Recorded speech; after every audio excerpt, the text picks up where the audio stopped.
el doctor David Wright, quien nos va a dictar la conferencia magistral titulada El pueblo otomí, el pasado acumulado en el presente. Es doctor en Ciencias Sociales en el Colegio de Michoacán con un proyecto sobre manuscritos otomíes del periodo novohispano temprano. Es autor de varios libros, capítulos y artículos sobre la historia novohispana y las lenguas indígenas. Actualmente prepara textos sobre la historia de los antiguos habitantes del centro de México y su sistema de escritura pictórica. Ha trabajado desde 1980 como docente, investigador y administrativo en varias instituciones de educación superior de los estados de Guanajuato y Querétaro. En 2003 se incorporó a la Facultad de Filosofía y Letras de la Universidad de Guanajuato, donde ha impartido materias sobre códices prehispánicos y coloniales, la traducción del náhuatl, la historia prehispánica de Mesoamérica, la historia del Viejo Mundo y los métodos de investigación. Desde el 2009 labora como profesor de tiempo completo en el Departamento de Historia de la misma universidad. Ha aprovechado estancias de investigación de la Universidad de Texas, de la Universidad de Harvard, la Biblioteca Newberry y la Universidad de Princeton. Ha sido asesor histórico del Consejo Estatal para la Cultura y las Artes de Querétaro, miembro del Comité de Expertos en la Conferencia Mundial de Derechos Lingüísticos, es miembro corresponsal de la Academia Mexicana de Historia e integrante del Sistema Nacional de Investigadores. Démosle la bienvenida, por favor.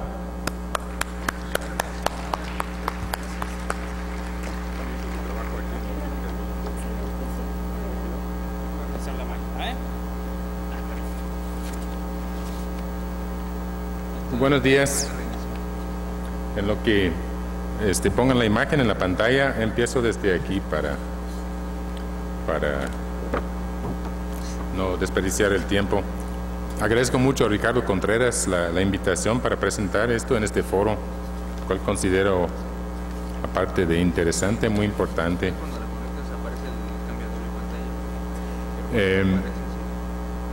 Vamos a empezar en 1996 este relato.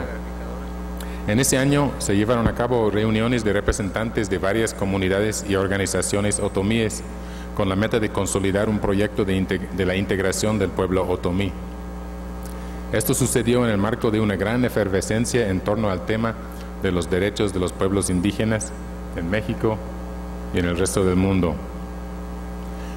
En esta plática pienso examinar este intento de consolidación étnica, agregando reflexiones sobre las relaciones entre el parentesco lingüístico de los diversos grupos de otomíes y la idea de la identidad étnica de estos grupos.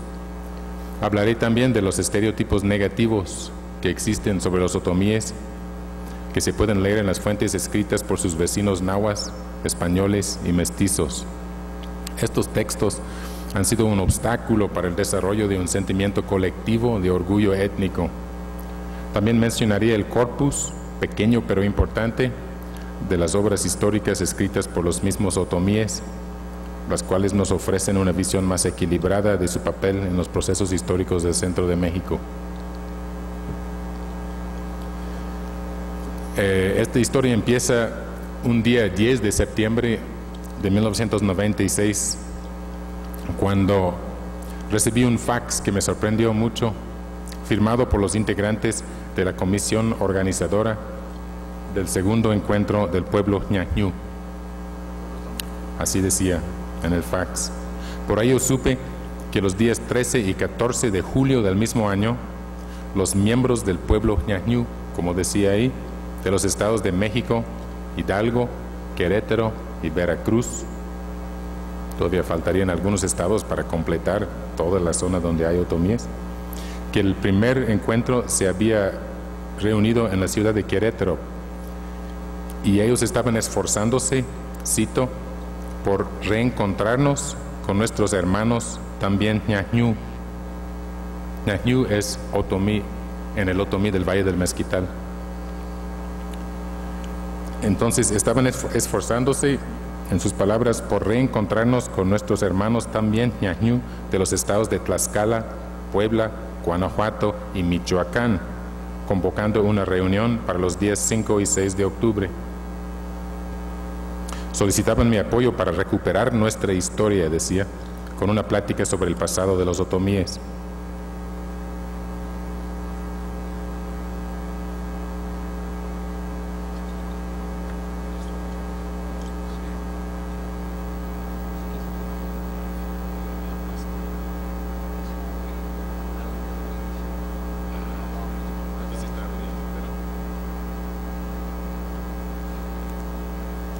Estamos cerca de tener la imagen aquí.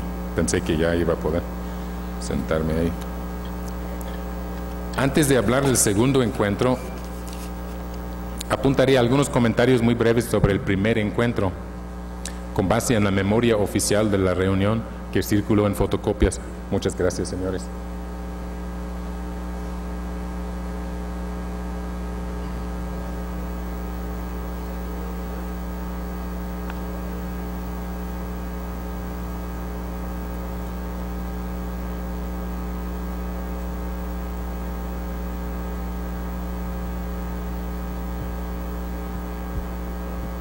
Ahora,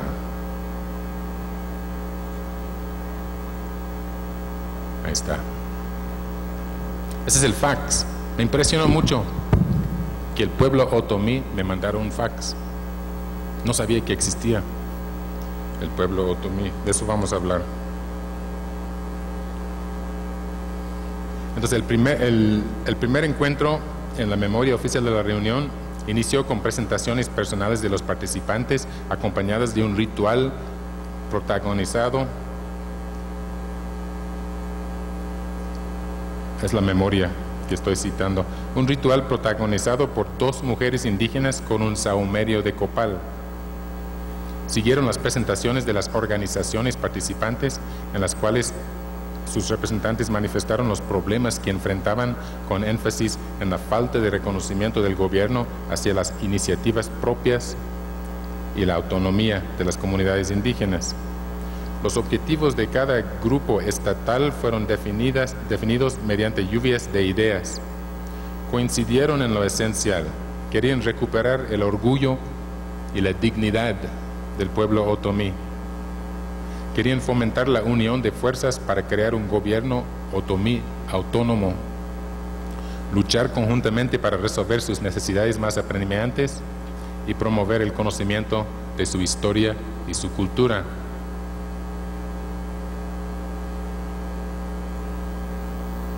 El segundo encuentro se realizó los días 5 y 6 de octubre como se había programado, puesto que no todos los otomíes usan ni aceptan para sí el gentilicio ñañú, que es propio del Valle del Mezquital. Hubo un cambio en el nombre de la reunión. Este se encuentra en la convocatoria oficial. Dice, cito, Segundo Encuentro Indígena ñañú, ñujú, ñató, ñumjú, y entre paréntesis, otomí. Es que, sobre todo en el Valle del Mezquital, hay una tendencia de protesta. Yo lo recibo cuando doy conferencias como esta en el medio indígena. Dicen, yo no soy otomí y me molesta la palabra otomí. Y yo respeto eso, pero para mí ñañú son los otomíes del Valle del Mezquital del siglo XX y siglo XXI. Entonces no lo puedo usar en mis trabajos históricos. Entonces les pido una disculpa, expreso mi respeto por su postura y sigo usando la palabra otomí. Y me justifico. Esta justificación está en internet, salió en un número de Arqueología Mexicana, el número 73, una cajita de texto que dice que si la palabra otomí ha sido usado en muchos textos para hablar mal de los otomíes, para denigrarlos, para difamarlos, me gustaría usar la misma palabra para reivindicar su historia, su pasado y su cultura, con la idea de rescatar la palabra misma, ¿no? En lugar de descartarla como una cosa contaminada. Pero no todos están de acuerdo con eso. Entonces, si a alguien le ofende la palabra otomí, les pido una disculpa y les pido que respeten mi elección de palabras, pues lo importante es comunicarnos y pues cada quien selecciona sus palabras lo mejor que pueda. A diferencia de las reuniones indígenas llevadas a cabo en décadas pasadas, las instituciones convocantes fueron asociaciones indígenas e indigenistas no gubernamentales, aunque debo mencionar que el Instituto Nacional Indigenista aportó fondos para cubrir los gastos de los asistentes. Eso a diferencia de la organización desde arriba, no tradicional, que caracterizaba a las reuniones de indígenas en el pasado, ¿no? Prácticamente hasta entonces, hasta mediados de los 90. La reunión se iba a llevar a cabo en Orizabita, en el municipio de Ixmiquilpan, Hidalgo, pero por los conflictos que entonces vivían dos de las asociaciones convocantes, la sede tuvo que ser cambiada a última hora al auditorio de San Bartolo Oxocalpan, que estamos viendo en la imagen, en el municipio de Chapantongo, también en el Valle del Mezquital, Hidalgo. Los objetivos del encuentro fueron enunciados en la convocatoria en el programa del encuentro.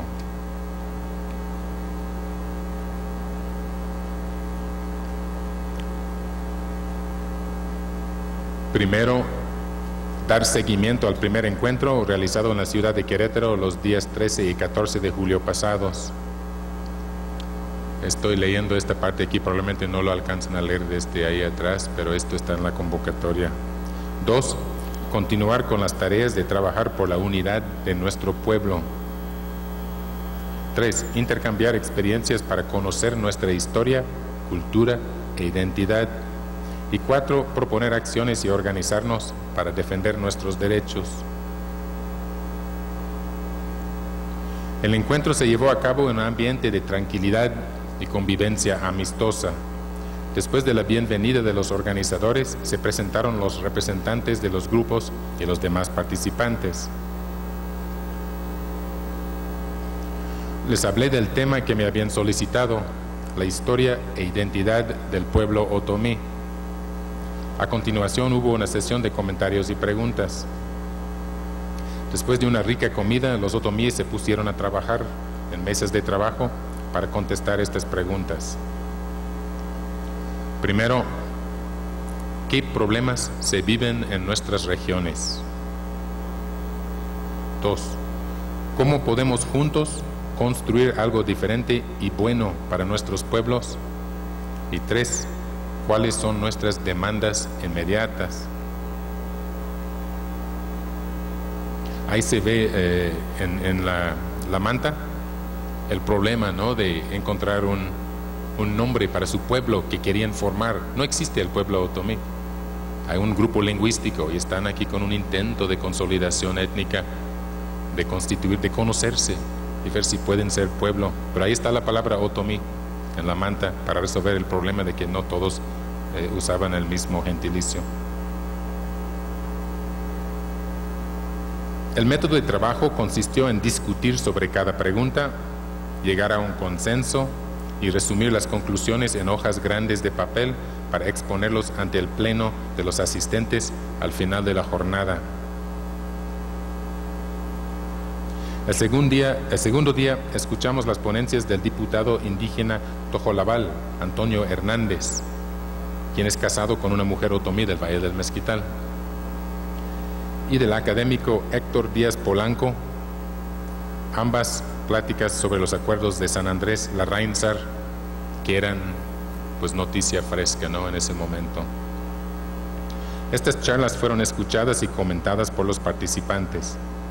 Enseguida se presentó información sobre el Congreso Nacional Indígena programado para los días 8 a 12 de octubre, o sea, pocos días en el futuro, en la Ciudad de México. No sé si se acuerdan en la prensa, bueno, no pusieron nada en la prensa, que si va Marcos y no va Marcos, que ahí está Ramona, que mona la Ramona, no va Marcos, ahí está Ramona. Es todo lo que vi en los medios.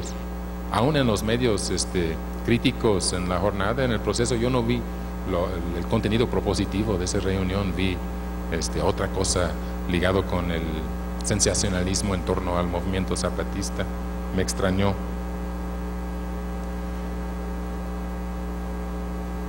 Enseguida las mesas de trabajo trataron los siguientes problemas. Una mesa para cada uno de estos 5 puntos. Primero, ¿qué hacer ante la militarización, represión y hostigamiento que vivimos en nuestras regiones y organizaciones o que viven otros hermanos en el país? Acuérdense del momento, ¿no? ¿Qué hacer para fortalecer la comunicación y la organización entre nuestro pueblo y con otros hermanos indígenas del país? Fíjense, un intento de construir un pueblo dentro de un grupo étnico mayor, ¿no? Por capas, ¿no? El grupo más específico, los otomíes, el pueblo otomí, y luego los indígenas del país. 3. ¿Qué hacer para que el gobierno cumpla con sus compromisos con todos los pueblos indígenas de México? Y 4. ¿Qué hacer en la jornada del 12 de octubre? Ya habían agregado otro de nombrar una comisión al Congreso Nacional Indígena para llevar las conclusiones de este encuentro ahí y discutirlos con los demás hermanos indígenas, como dicen. En la sesión plenaria se expusieron las conclusiones de las 4 mesas y se acordaron los acuerdos, compromisos y comisiones correspondientes. Uno de los acuerdos más importantes fue enviar una comisión al Congreso Nacional Indígena para representar al pueblo otomí. Después de comer hubo una emotiva ceremonia de clausura y los participantes posamos para las fotos del recuerdo. Buena parte de los problemas que enfrentan los otomíes son los mismos que han padecido desde la llegada de los europeos a su territorio ancestral.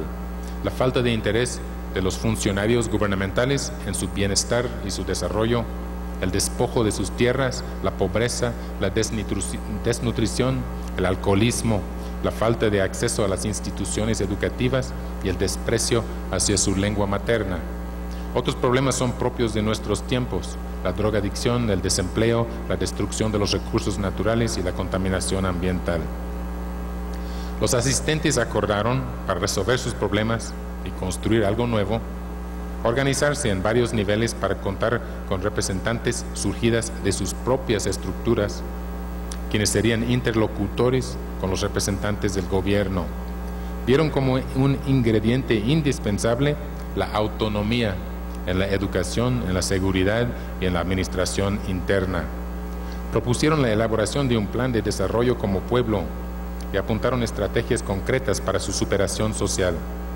Un gobierno de la nación otomí trabajaría junto con los gobiernos de los demás pueblos indígenas dentro de un Consejo Nacional Indígena.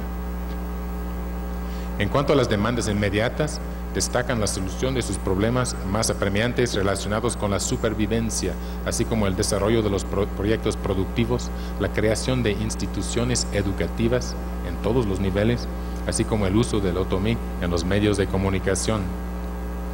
Sobre el problema de la represión del Estado que estaban sufriendo las comunidades indígenas en 1996, se acordó que las acciones debían ser enérgicas y pacíficas, con énfasis en la construcción de redes de comunicación y de acción conjunta entre todos los indígenas del país para hacer valer sus derechos y exigir el cumplimiento de los acuerdos firmados con el gobierno. Conscientes de la importancia de aprovechar el momento histórico que estaban viviendo, acordaron emprender una serie de acciones enfocadas en la construcción de estructuras sociales indígenas de carácter autónomo y desarrollar proyectos diversos de la misma manera. Las nuevas estructuras serían de alcance estatal, regional y nacional. Ahora vamos a regresar en el tiempo, 18 años.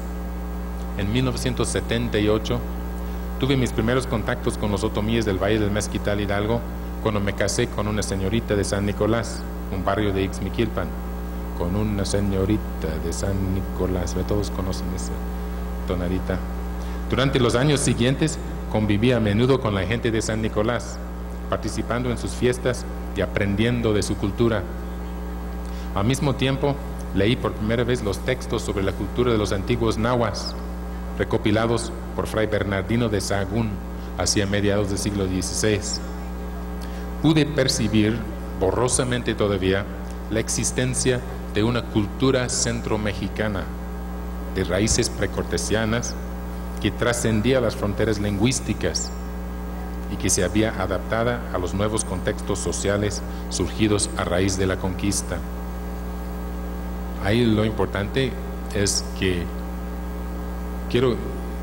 no entendemos todavía, debemos de entender ya, una lengua no es una cultura. Todavía hablamos de la cultura otomí, la cultura náhuatl, la cultura zapoteca. No, una lengua es una lengua. La cultura se compone, es un complejo mosaico de muchos elementos. Y cada elemento tiene una distribución espacial y temporal distinto. El panorama es mucho más complejo, no es tan sencillo. En mis apuntes del periodo 1978 a 1986, hay varias observaciones sobre los otomíes del Valle del Mezquital que parecen ser ecos de las tradiciones consignadas por Sahagún 4 siglos antes, aunque Sahagún hablaba de la cultura de los nahuas del Valle de México. Cuando las mujeres de San Nicolás hacen tamales, tienen cuidado especial de evitar que estén presentes las embarazadas, ya que la presencia de estas puede hacer que no se cuecen enteramente los tamales. Si una de las cocineras está embarazada o si se sospecha que lo estuviera, se recurre a la magia preventiva, elaborando un bebé. Este es el bebé. Es un tamal especial hecho de masa de maíz con trozos de madera carbonizada del hogar, envuelto en una hoja de elote y amarrado con una fajita del mismo material. Se atraviesa este bebé con púas de maguey y se le coloca en la olla con los tamales antes de ponerla al fuego. La relación mágica entre fetos y tamales, matrices y ollas es consignada por Sahagún, dice el fraile español.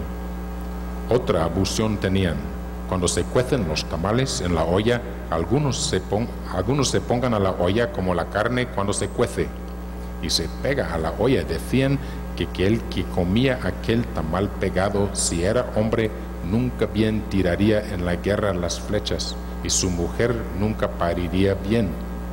Y si era mujer, que nunca bien pariría, que se le pegaría el niño dentro. El ejemplo anterior es uno de muchísimos que se podrían poner, pero solamente puse uno por el tiempo. El ejemplo anterior sirve para registrar mis impresiones iniciales que parecían indicar la existencia de un común denominador entre la cosmovisión y la ideología de los antiguos nahuas y de los otomíes del Valle del Mezquital en la segunda mitad del siglo XX. Con esta hipótesis en mente, inicié una investigación transdisciplinaria que me ha ocupado durante los últimos 6 lustros, de la cual apuntaré a continuación a algunas de las conclusiones más relevantes. Partiendo de la información lingüística disponible, es posible determinar las regiones donde vivían los antepasados de los otomíes, desde el tiempo en que su lengua se distanció de otros idiomas que descienden de una protolengua común. Así como las lenguas romances, todos descienden del latín, el otomí desciende del proto-otopame, y si regresamos todavía más milenios atrás, pues del proto-otomangue, entonces pariente de los zapotecos y los mixtecos y otros muchos grupos. También es posible determinar el marco cronológico de estas ramificaciones lingüísticas. El hecho de que el otomí se encuentra junto a otros idiomas emparentadas, como el mazahua, el matlatzinca y el ocuilteco, en el sector noroeste del altiplano central, los valles de México, Toluca y el Mezquital, hacen muy probable que esta región sea su lugar de origen. No sé si entienden la conexión, si están captando esto. Es básico esto para la prehistoria lingüística. Si las lenguas que son similares están juntos en el espacio y juntos lingüísticamente, emparentados lingüísticamente, quiere decir que es altamente probable, por no decir seguro, que han estado ahí desde antes de la ramificación de estas dos lenguas de una protolengua común. Cuando hay migraciones, estas redes de cadenas de relaciones lingüísticas se desgarran y vemos un panorama menos regular. Entonces podemos estudiar la distribución de las lenguas en el mapa y sus parentescos genéticos y sacar conclusiones sobre las migraciones en tiempos prehistóricos. La ramificación inicial del proto-otopame es aproximadamente contemporánea con el surgimiento de la vida aldeana hacia el tercer milenio antes de nuestra era. Entonces, ¿cuáles son los restos arqueológicos de los otomíes y sus parientes, digamos, de los proto-otomí mazahuas y los proto-matlatzinca o cuiltecos, porque no había tantas lenguas, era uno solo?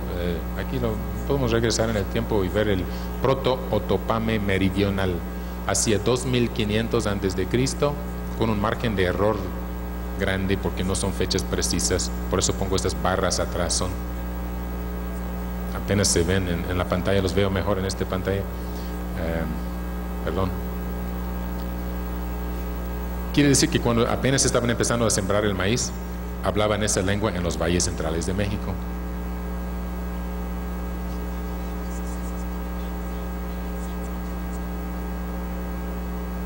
Esas son las lenguas otopames. Y esas son las lenguas otomíes. Debido en parte a estos movimientos, actualmente hay 4 idiomas otomíes, atendiendo al criterio de la inteligibilidad entre sí. El otomí occidental es toda esta mancha grande, y esto es el lugar de origen muy probablemente de los otomíes, aunque se extendían más en el momento de la conquista. Este mapa registra la distribución del siglo XX. Y aquí las divisiones de este lengua otomí occidental serían el dialecto sudoccidental, el dialecto del mezquital, el dialecto noroccidental aquí en Querétaro y el río Laja aquí en el estado de Guanajuato. Aquí estamos nosotros en la intersección de estas dos ramas, de esta figura como L en el mapa. Aquí Celaya, donde se junta el río Laja con el río Lerma, un poco antes de que se junte con el río Lerma. El otomí oriental, aquí en la Sierra Madre Oriental, es diferente, tan diferente que difícilmente se entienden. Ahora, si es la misma lengua o no, depende de cómo vamos a definir lengua. ¿Qué tanto se tienen que entender para llamarse de la misma lengua?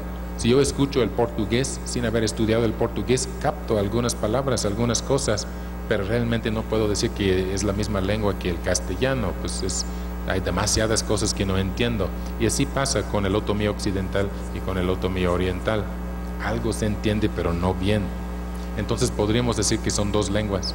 Hay estudios que reportan porcentajes de inteligibilidad hechos por el Instituto Lingüístico de Verano y estaría pues muy por debajo del 70%, ¿no? Entre estos 2 grupos, entonces difícilmente podemos hablar de una lengua otomí. También hay 2 variantes aisladas que solamente se hablan en una sola comunidad o 2 y que están en vías de extinción: el otomí de Tilapa al oriente de Toluca y el otomí de Ixtenco cerca de Huamantla, aquí en la falda oriental del volcán La Malinche, en la frontera entre Tlaxcala y Puebla. Cotejando las hipótesis generadas mediante el análisis lingüístico con el registro arqueológico, resulta que sigue siendo factible la idea de una presencia plurimilenaria de los otomíes y sus parientes lingüísticos otopames en los valles centrales de México. Los datos disponibles arqueológicos muestran una relativa continuidad en la cultura material desde las primeras aldeas hasta la destrucción del centro monumental de Teotihuacán. Aquí estamos viendo una imagen de Teotihuacán hacia finales del siglo VI. Aunque en esta metrópoli hubo también barrios étnicos de inmigrantes procedentes de todas las demás regiones de Mesoamérica, ¿no? En Teotihuacán había enclaves de mayas, de gente de la costa del Golfo, de Occidente, de Oaxaca. Por la cultura material se puede determinar eso. Es después del fin de la hegemonía teotihuacana cuando hay evidencia de la llegada de números importantes de inmigrantes a los valles centrales de México, especialmente los que procedían del occidente y del centro norte de Mesoamérica.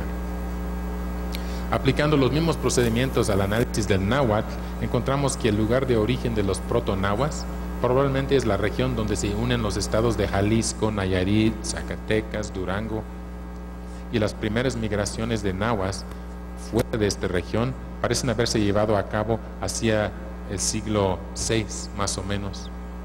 Y con un margen de error, para no mentirles, porque la glotocronología que nos da estas fechas no es muy precisa, podemos estar bastante seguros de que los nahuas no salieron de Occidente antes de un periodo que va del siglo III al siglo IX de nuestra era.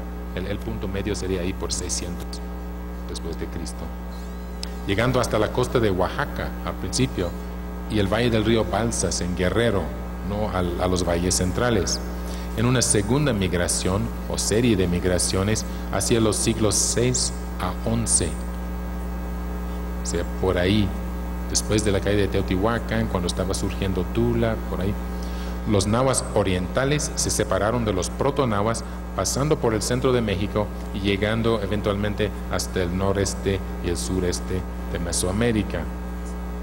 La última migración nahua fue desde Occidente hacia el altiplano central y tuvo lugar hacia los siglos IX a XIII, y ese es el que vemos en los códices que se asocia con los aztecas y lo demás, ¿no? Si bien podríamos seguir discutiendo los detalles, lo anterior indica tres hechos que son fundamentales para la reconstrucción de la prehistoria y la protohistoria del centro de México. Primero, los otomíes y sus parientes mesoamericanos tienen una presencia muy antigua en el altiplano central de México. Dos, los nahuas llegaron a esta región en números significativos después de la caída de Teotihuacán. Y tres, los otomíes y los nahuas han convivido en el centro de México durante más de un milenio, por lo que no es extraño que compartan muchos elementos culturales, a pesar de pertenecer a dos familias lingüísticas muy distintas, que no se entienden nada, a menos que se aprenda como segunda lengua la de los otros. Pasando a los registros históricos documentales y las fuentes lingüísticas descriptivas, como las gramáticas y los vocabularios elaborados a partir del periodo novohispano temprano, podemos profundizar en las relaciones interétnicas e interlingüísticas en el centro de México. Las referencias en las crónicas a una nación otomí, como si las fronteras lingüísticas coincidieran con las fronteras políticas, tienen poco fundamento cuando nos fijamos en la distribución de las lenguas en el momento de la conquista.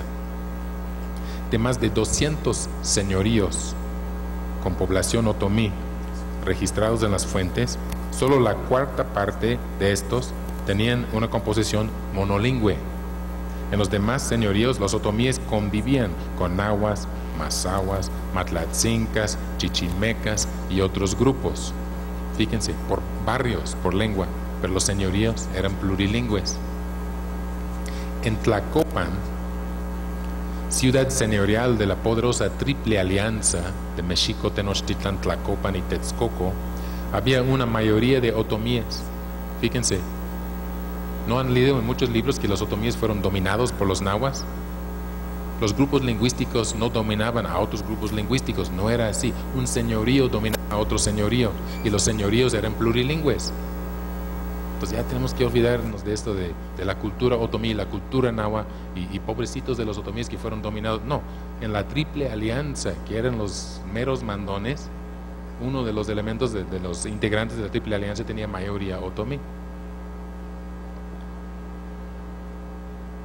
Los otomíes vivían dentro de las principales confederaciones político-militares del centro de México en el momento de la conquista, no solamente en la Triple Alianza, sino en la Confederación Tlaxcalteca, y sus señores estaban casados con princesas nahuas del centro de Tlaxcala. Los otomíes se concentraban en la periferia y tenían el papel de controlar el acceso en caso de conflictos militares, ¿no? De resguardar las fronteras de la Confederación Tlaxcalteca. Y en el estado Tlaxcala sucede lo mismo. Había otomíes que vivían en asentamientos que estaban integrados en el estado Tarasco, por ejemplo en Acámbaro, Talpujahua, en lo que es la frontera de los estados de Michoacán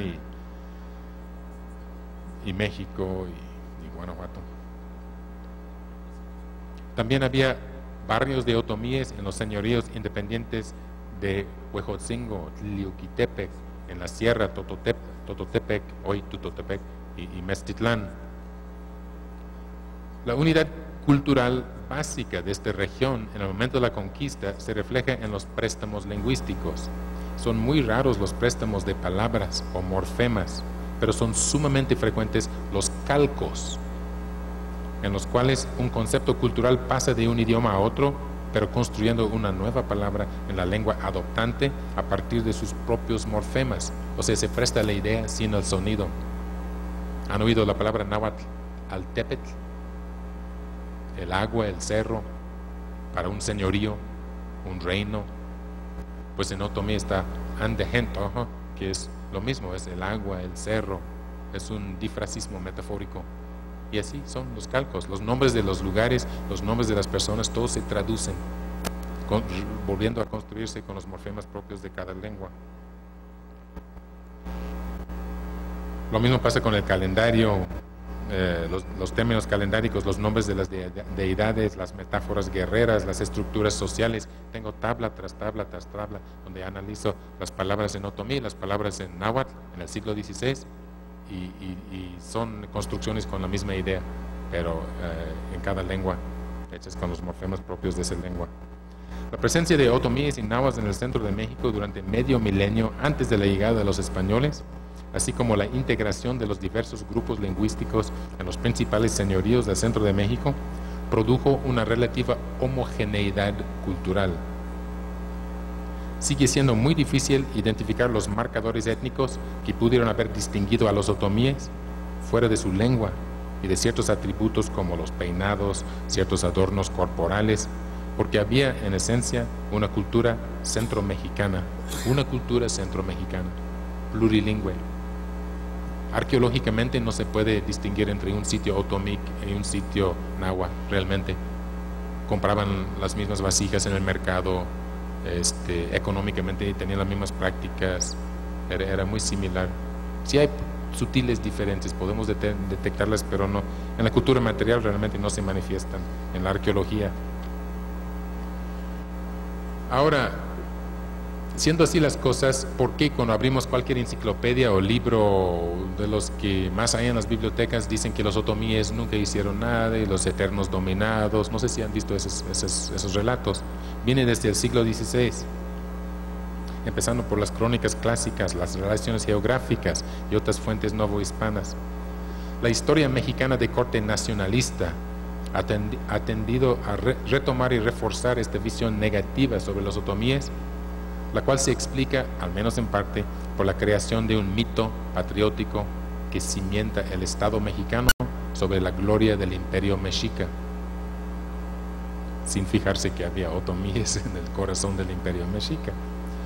Una temprana actitud despectiva hacia los otomíes. En la versión escrita de esta ponencia hay una nota a pie de página donde pido una disculpa a los otomíes que estén leyendo el trabajo, pero que es necesario para reivindicar la historia otomí, ver qué es lo que pasó, por qué el estereotipo negativo, de dónde viene. Uno de los primeros frailes en llegar, con los primeros 12 frailes que llegaron en 1524, estaba Fray Toribio de Benavente, Motolinía, y él escribió esto: los fundadores de Tenochtitlan fueron extranjeros, porque los que primero estaban en la tierra llámanse chichimecas y otomís. Estos no tenían ídolos, ni casas de piedras, ni de adobes, sino chozas pajizas. Manteníanse de caza, no todas veces asada, sino cruda y seca al sol. Comían alguna poca de fruta que la tierra de suya producía, y raíces y hierbas. En fin, vivían como brutos animales. Empezando con el primer cronista, ¿no?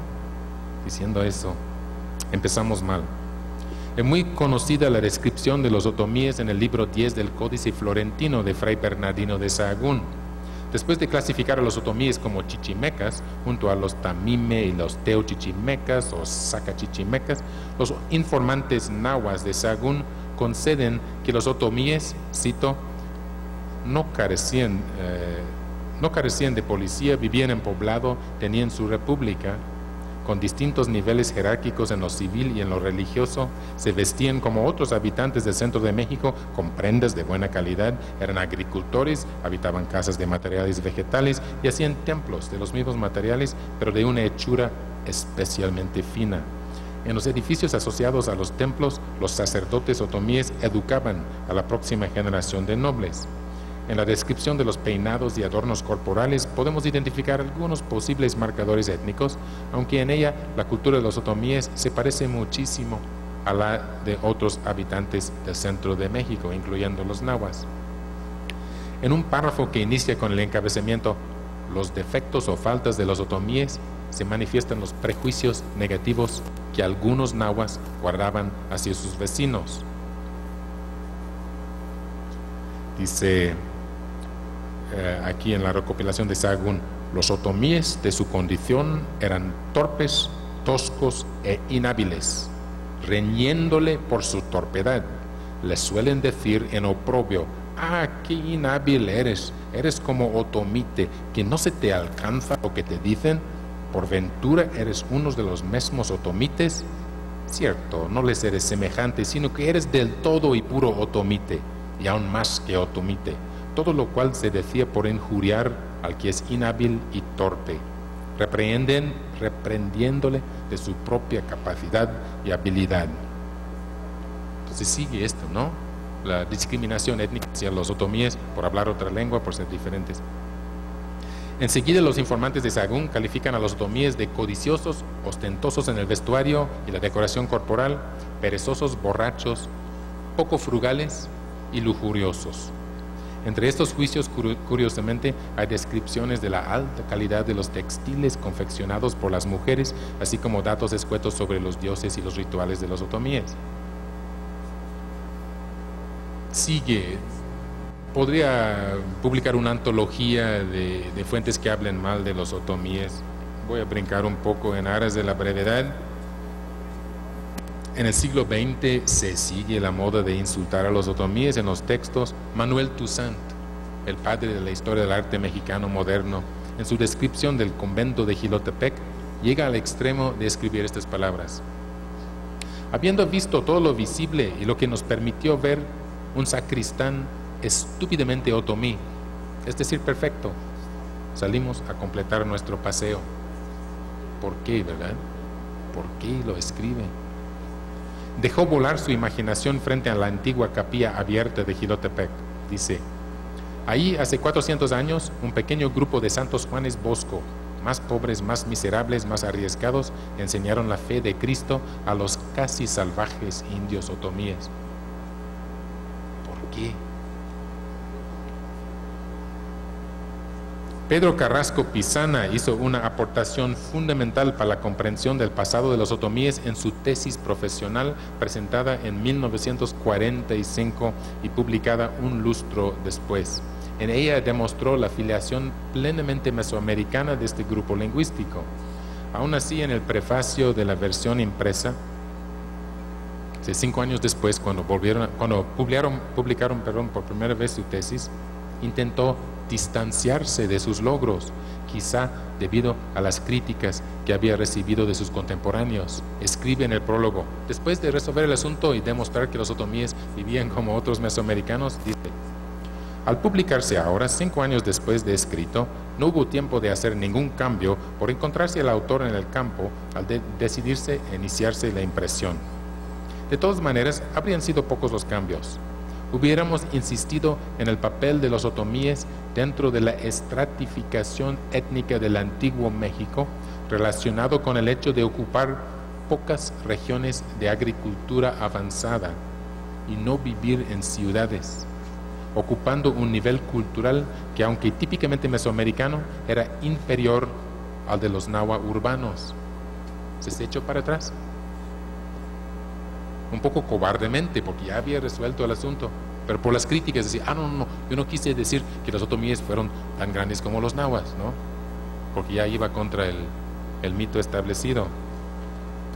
El cúmulo de estereotipos negativos acerca de los otomíes alcanza una de sus expresiones más extremadas en el apartado sobre el mundo otomí de la monografía del estado de Hidalgo, publicada por la Secretaría de Educación Pública en varias ediciones durante las últimas décadas del siglo XX.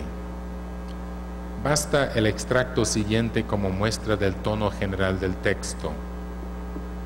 Tal vez, hablando de los otomíes, tal vez vinieron del norte, tal vez del sur. No, o sea, no son de ahí. No, son de ahí, son del centro. Bueno, no voy a criticar, en medio de la cita. Tal vez vinieron del norte, tal vez del sur.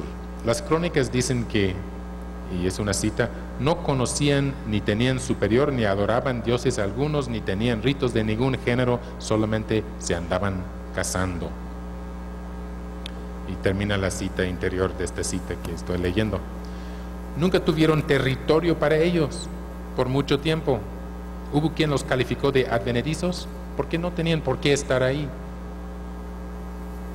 Ningún otro grupo étnico de la época prehispánica vivió tan sojuzgado como este que formaban los otomíes. Cuando lograban establecerse en un lugar, llegaban grupos más fuertes a correrlos o a tomarlos como trabajadores a su servicio.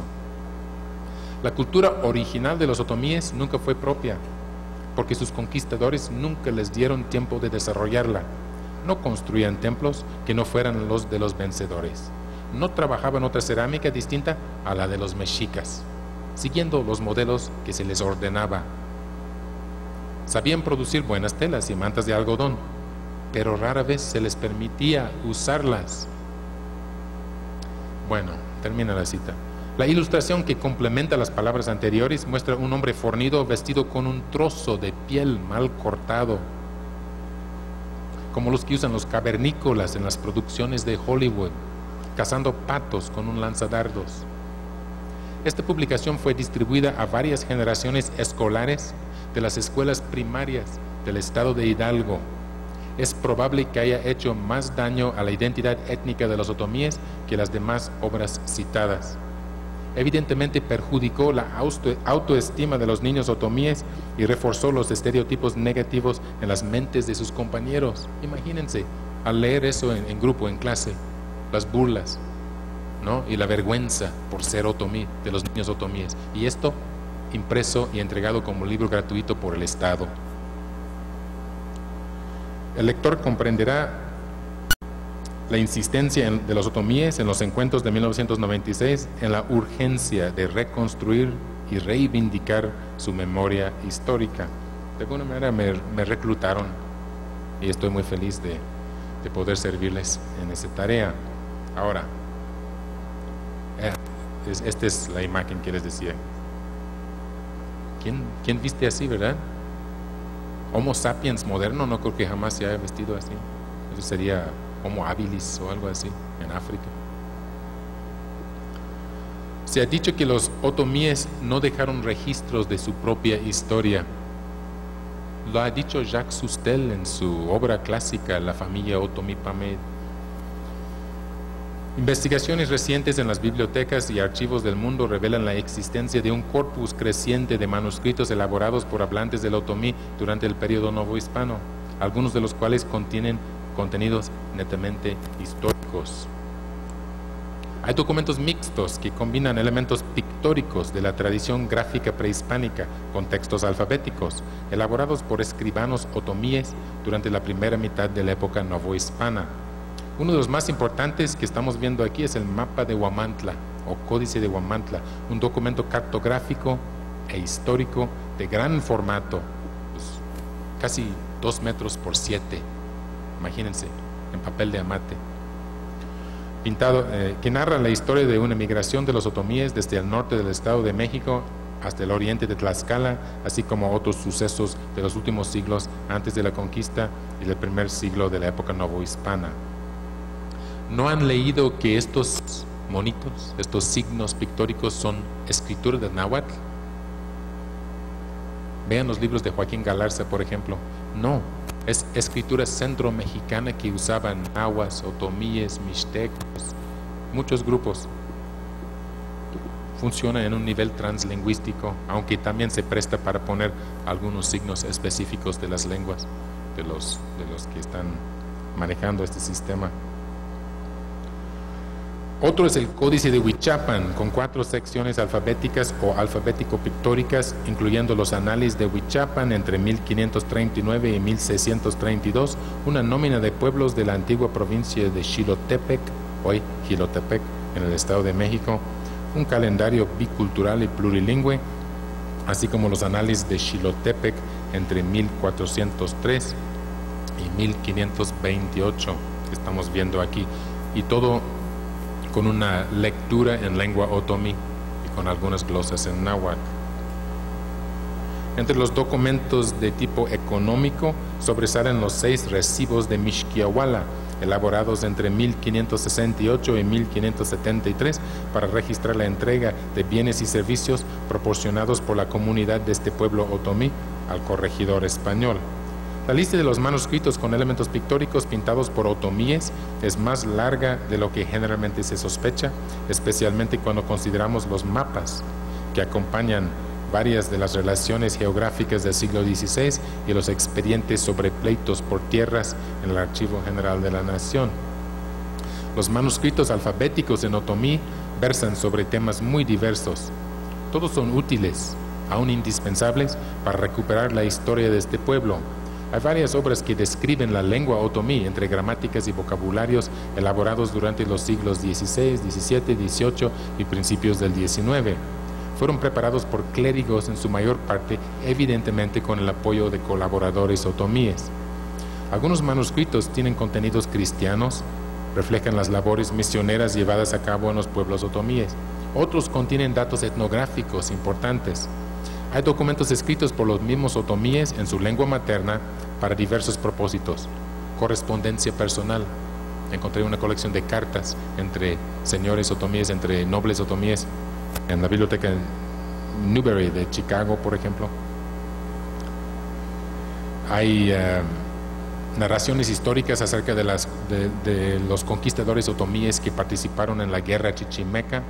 Hay poemas, hay críticas eruditas de las obras en otomí publicadas por los sacerdotes criollos. Es otra cosa de la biblioteca Newberry de Chicago. Un otomí en verso, elegantísimo, verso barroco, gongorresco, critica a una gramática otomí escrito por un español que daba clases de otomí en la universidad en la Ciudad de México, con mucha gracia y elocuencia. Instrumentos jurídicos, testamentos, la lista es muy larga.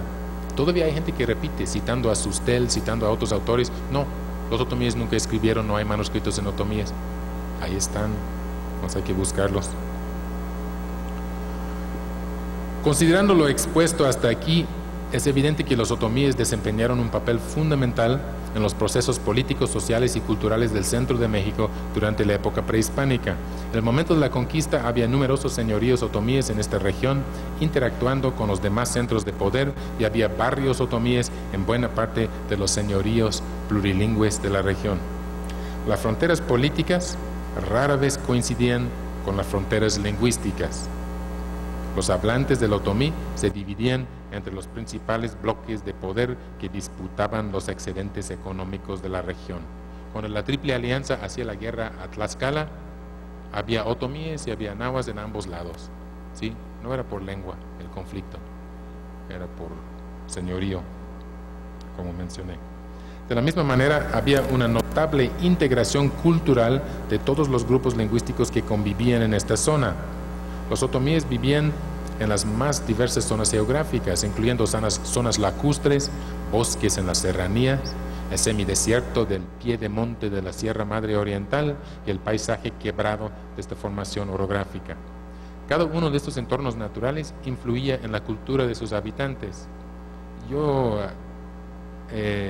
me atrevería a decir que el contexto ambiental pesa más en la cultura que la lengua que se está hablando, y que los otomíes serranos tendrían más en común con los nahuas y los tepehuas que con sus primos lingüísticos en el desierto, por ejemplo, con el cultivo del maguey. El concepto de una nación otomí en tiempos históricos tiene poco fundamento. Lo que había era un grupo lingüístico, políticamente y culturalmente integrado con sus vecinos.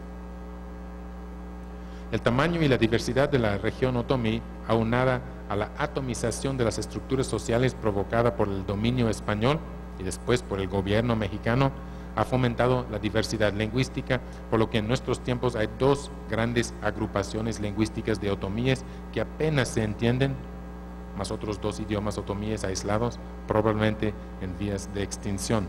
Así es que la meta de la integración lingüística, acordada en 1996 por los representantes otomíes de varias regiones, será difícil de alcanzar.